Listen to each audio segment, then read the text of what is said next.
back. We will have some practice evaluations later. Okay, so let us go into deeper details of principles of slide design.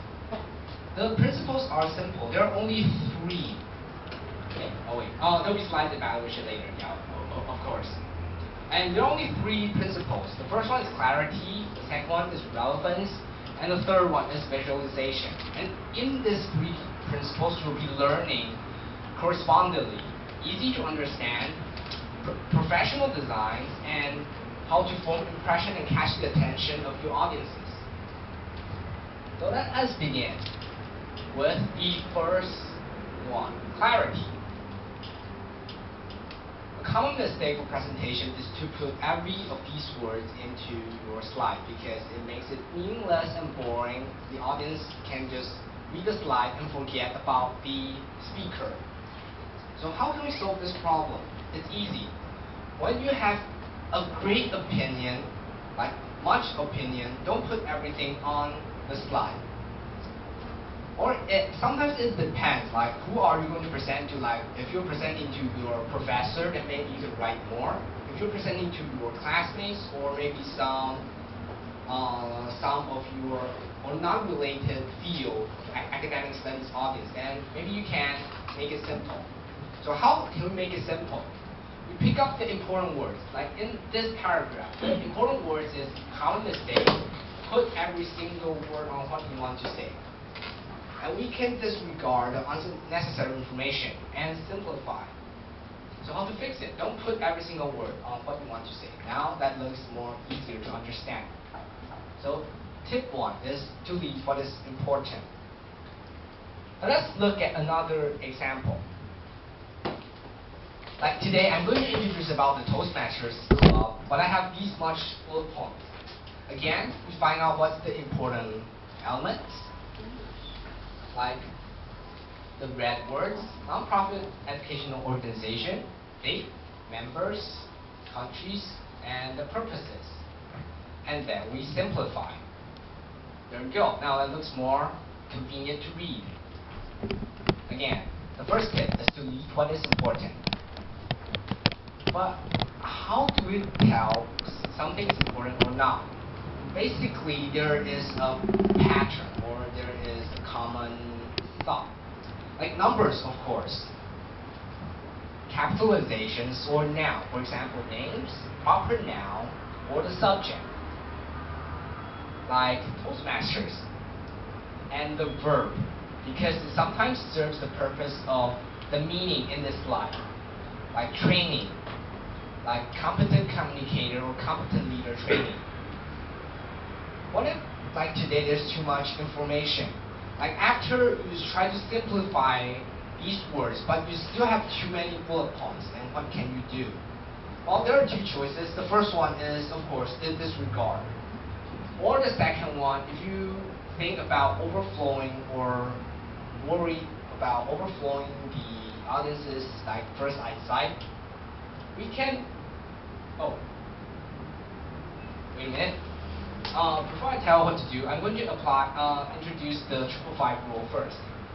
The 555 rule states that a simple slide may have fewer than 5 words per sentence, fewer than 5 points per slide, at least one picture for every 5 slides. This is not mandatory but recommended. This is a technique, but of course, feel free to adjust it to make a simple slide. Simple and easy to understand. So it really depends. There is actually something called the 666 or the 777 rule, and it's the same. Fewer than 7 words, fewer than 7 points, and every one picture for every 7 slides. It really depends, but I think the 555 is the best one. And what if today you have too much information? As I said, you can move some of the information, like put this in one slide and put these 2 bullet points into the next slide. So the next slide will be just this title with these 2 bullet points. This is going to be simple. Now, Okay, here we go. Like we said that I'm going to have some slides evaluation.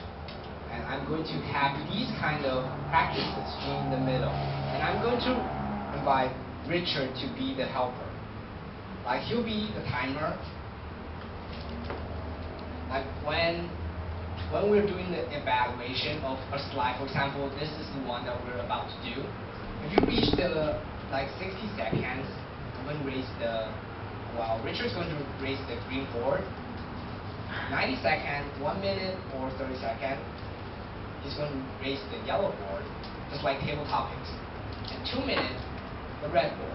Please conclude your speech as soon as you see the red board. And please speak for at least, when you see the green board, that's 1 minute. For this one, I would like to ask Martin, what do you think of this slide? You can apply the principles I have introduced, or you can think of your own. It's okay. Okay. You want to stand up? In this slide, Jet only put 3 points. So actually, this is not my slide. I just take it from you. Okay, so this slide only has 3 points. So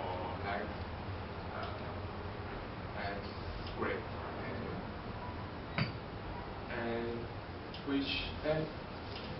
each line only has few words. So yeah. So. Okay. Haven't used the word common, right? Maybe you can speak about like this picture over the title. Do you think it's colorful enough? Do you think it's distracting, or is it like attractive? Oh, I forgot this. At least table topic. Something like table topic, yeah. Yeah. And it has picture, but the picture has. I don't think there is any connection between the picture and the slide. Really? So that's keys to open your heart. This is the heart, and this is key. But I just can't find like. Okay. I focus on. Well, there's no correct or wrong answer. Okay. Keep going. I just focus on activities, mathematics, system, and I find like what's the next picture? Okay, it's really this one. Yellow or Okay. Okay, thank you, Martin. Okay. Oh, wait. So to summarize this one, my opinion is the most important words are emphasized, and this follows the 555 rule, like fewer than 5 bullet points with 5 words per sentence, which is definitely great. And for this one, how about this? I'm going to speak my opinion for this one. It seems dark, but it's the problem of the projector. This image or this slide used to be bright.